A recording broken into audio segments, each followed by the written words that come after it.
Today, I'm having a drinking party at home with friends, so get things ready. I received a text message from my husband, who has consistently had a bad attitude towards me while I'm bedridden with severe morning sickness. I quickly replied, "I can't do it, it's too sudden." I didn't get a response, so I tried calling, but my husband never answered. I had reached my limit. I won't forgive him for his previous attitude or for today's drinking party. I'm going to punish him. And then I put my plan into action. Around 6 p.m., my husband returned home with many footsteps behind him. Hey, what are you doing sleeping? Didn't I tell you we're having a drinking party today? You haven't prepared anything at all. Daryl came into my bedroom and yelled at me, and I answered him, dizzy and unable to get up. That's why I said it's impossible. Hey, just get up. Hurry up and get out the booze. I smiled in place and replied, "Is that all you want to say?" After that, my husband realized everything and began to tremble. My name is Katerina. I'm a 29-year-old working housewife. After graduating from the university's science department, I joined Nordson, a small machinery manufacturer.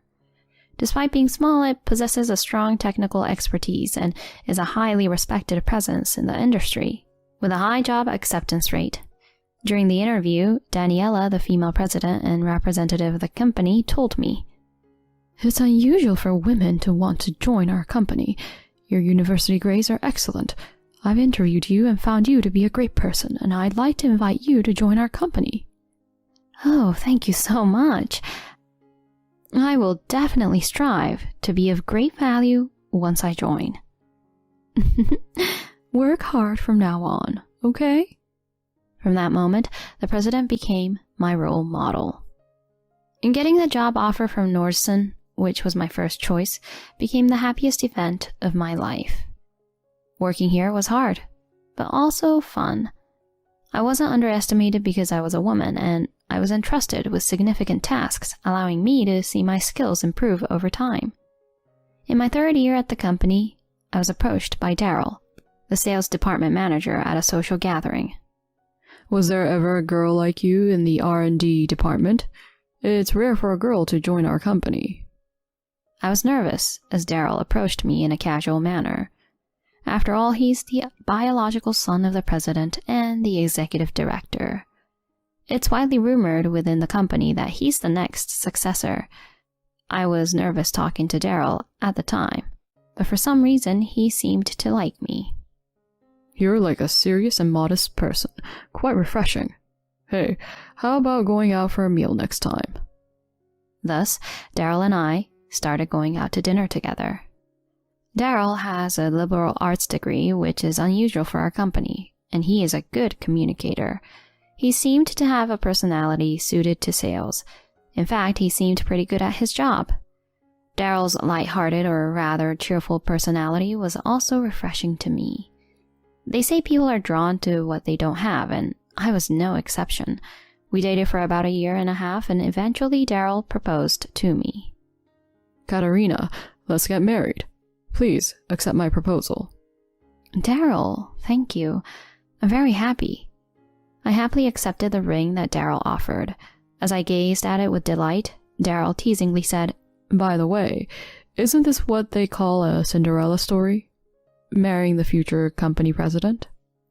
"Well, I'm not marrying you just because you're the president's son." "Oh, that's right, isn't it? Well, from now on, please take care of me, Katerina." Afterward, we first went to meet my parents. My rural parents were delighted and gave their approval for the marriage. Next, it was time to visit Daryl's parents. The president, or rather my mother-in-law, beamed at me. "I remember you from the interview, and I've heard that you're competent within the company. Bringing home someone like that as your wife is quite a catch, Daryl." My father-in-law also welcomed me with a quiet smile and gave his approval for the marriage. After some small talk, my mother-in-law suddenly turned serious. "Katerina, I'm thinking of making Daryl the next successor, but he has a bit of a carefree side to him, so I want you to educate him." "Come on, Mom." "You too, Daryl. Having a family means you have more to be protective. It won't be business as usual. Treat Katerina well. I understand.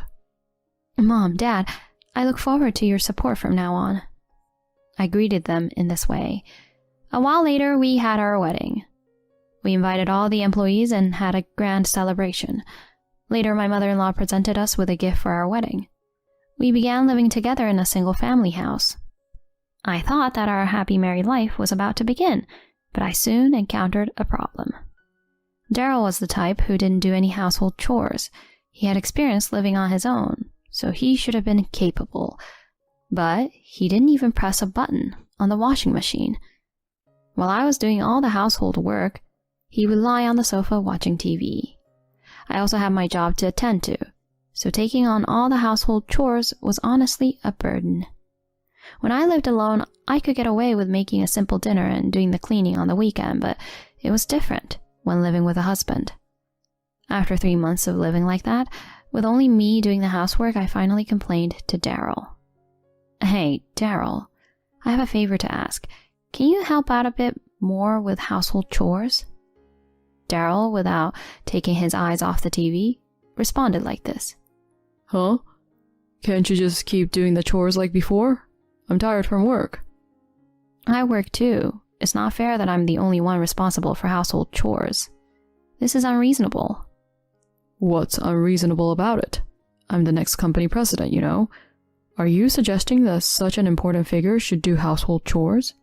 That's what's unreasonable. I was left speechless. Regardless of whether Daryl would become the next company president or not, isn't family separate from work? When I tried to convey this, Daryl's expression soured.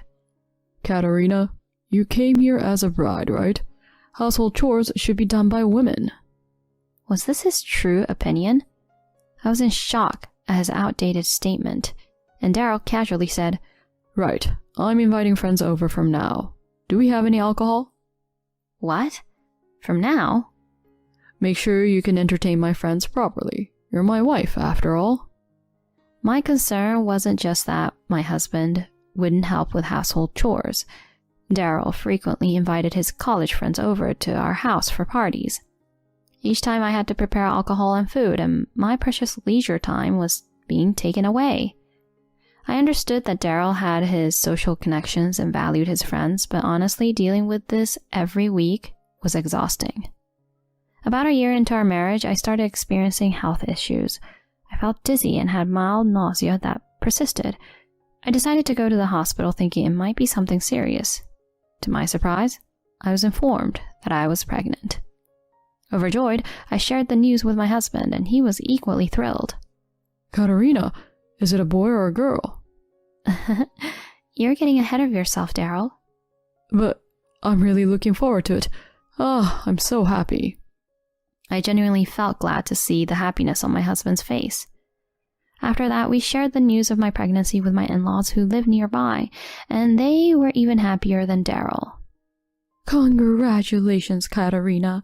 Take good care of your health. If there's anything we can do, just let us know. Thank you, Mom.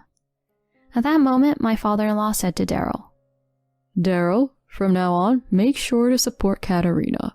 Reduce those drinking parties and come back home early to be by her side. I understand, Dad. It seemed that Daryl had a hard time saying no to my in-laws. Since he seemed so amenable, I thought everything would be fine. However, Daryl continued to have parties with friends at the same pace as before. I asked him to stop inviting friends to our home during this critical time. He stopped inviting friends to our home, but he began going to bars instead. Each time he would come home late at night heavily intoxicated. I was becoming frustrated, but I didn't say anything. After a while, my morning sickness became severe. I was dizzy all day and vomited multiple times. Even the slightest strong smell would make me throw up. Whether I ate or not, I couldn't avoid vomiting up stomach acid. In this state, it was impossible for me to work, and gradually I couldn't go to work at all. One day, while taking a half day off and resting at home, I received a message from my mother-in-law. Katerina, I asked your boss about your condition. It seems your morning sickness is quite severe. Yes, it's true. I'm really sorry that I can't work properly. It's all right. How about taking a leave of absence until your morning sickness settles, or better yet, until you give birth? A leave of absence? Yes, your health is essential right now. Don't worry, your place is secure, and this would be the best choice for the time being. Thank you, Mom. No, thank you, President. I'll do that. So it was decided that I would take a leave of absence until giving birth. When I informed Daryl about this, he frowned. Huh? A leave of absence due to morning sickness? I've never heard of that. It can't be helped. I'm genuinely not feeling well. But never mind. Since you're not going to work, at least make sure the household chores are perfect, alright? Huh? I was surprised, and Daryl continued. Of course. Lately you've been slacking with meals, right? I've noticed. But I'm trying my best. I'm doing everything I can because strong smells make me nauseous. How can you have a child like that? Since you're in a housewife-like situation now, make sure the household chores are perfect. Got it? Ordinarily, when a wife is suffering from morning sickness, a husband in the right mind would help with chores or bring her suitable food. But Daryl didn't do any of that. Instead, he went out drinking almost every night and ordered me to maintain perfect housekeeping while I could hardly stand. I was deeply disappointed by Daryl's attitude. Weeks passed, but my morning sickness didn't subside. It actually peaked. During that time, Daryl returned home once again heavily intoxicated. He didn't even take off his suit and started snoring on the sofa. I sighed and began cleaning up the mess my husband had made. I picked up a phone from the floor and saw the screen. There was a text message that went like this. Daryl, thanks for coming to the bar again today. I'll be waiting for you tomorrow. The sender's name is Jasmine. It's clear from this message that Daryl has become quite close to the bartender. I felt my anger rising. How could he flirt with a bartender while I was suffering from morning sickness? I thought about waking Daryl up, but he was deep asleep, so I gave up for the day. Instead, I took a screenshot of the message. A week later, the morning sickness was particularly bad and I was down for the morning. Then I got a call from Daryl in the evening. Today I'm having a drinking party at home with friends, so get ready. I quickly replied that it was impossible. When I didn't get a response, I called him, but he didn't answer. I had reached my limit. He didn't understand how severe my morning sickness was, and he wanted to have a gathering at our home after spending time at a bar. I couldn't let this go. I decided to teach him a lesson. I contacted someone, and around 6 p.m., Daryl returned home with a group of friends. Hey, why are you sleeping? I told you we're having a gathering today. You haven't prepared anything. He came to the bedroom and shouted at me. I, dizzy from my morning sickness, responded, I messaged you. I can't do it today because my morning sickness is really bad. At least go out and have a drink. What's with all this morning sickness all the time? Don't be so whiny. I told you. It's impossible. Come on, get up. Serve some snacks with the drinks. I smiled in place and replied, Is that the only thing you have to say? Huh? What are you talking about? Daryl seemed annoyed and grabbed my arm, trying to pull me out of bed. Suddenly, the closet door in the bedroom creaked open. What? Mom? Dad too? That's when my father-in-law and mother-in-law, whom I had invited, emerged from the closet. Their faces were beet red, and they had their arms crossed. What? Why are my parents here? What's going on? Realizing he had been overheard, Daryl began to tremble uncontrollably. Then my mother-in-law calmly said, Tell your friends to leave immediately. But... Do it now. Daryl shrank and sent his friends home, leaving only my husband and me with my in-laws. Daryl, sit there. My mother-in-law said sharply, and Daryl with a pale face sat down. My father-in-law continued with a low voice. I've told you multiple times to take care of Katerina while she's pregnant. What the heck is this? Dad, listen. Today was just a one-time thing. My mother-in-law then interjected. I've heard everything from Katerina. You've been going out drinking almost every day since you found out she was pregnant. I even saw your messages. You knew about all of that? You admit it, don't you? And inviting many friends over while your pregnant wife was bedridden due to morning sickness, and then telling her to prepare snacks? Who do you think you are? Ugh. Watching Daryl shrink under my mother-in-law's scolding, I almost burst into laughter. Start by apologizing to Katerina. My father-in-law said sharply, and Daryl bowed his head to me. Katerina, I'm sorry for everything, but I was genuinely happy about the baby. That's the truth. And about the drinking gatherings, my friends invited me, saying they wanted to celebrate the pregnancy. No more excuses, my mother-in-law shouted, and Daryl bowed his head to me again, tears in his eyes. I'm sorry, Katerina. Please forgive me. I promise to be a better husband from now on. My mother-in-law sighed. I never thought you could be such a fool. I will respect Katerina's decision regarding the future, but we'll drop the talk of you becoming the heir. What? Mom, you can't. Be silent. All you can do is follow Katerina's decisions. All three of them turned their attention towards me, and I quietly said, Daryl, I'll spare you from divorce, but until the child is born, we'll be living separately. Separation? Mom, Dad, could you please help educate Daryl until then? Upon my request, my in-laws nodded vigorously. Katerina, thank you for not divorcing our foolish son. We'll straighten him out ourselves. Yes, maybe we should make him a monk or something. What? A monk? Please have mercy. With a pitiful voice, Daryl was led away by his parents. I waved to them with a smile.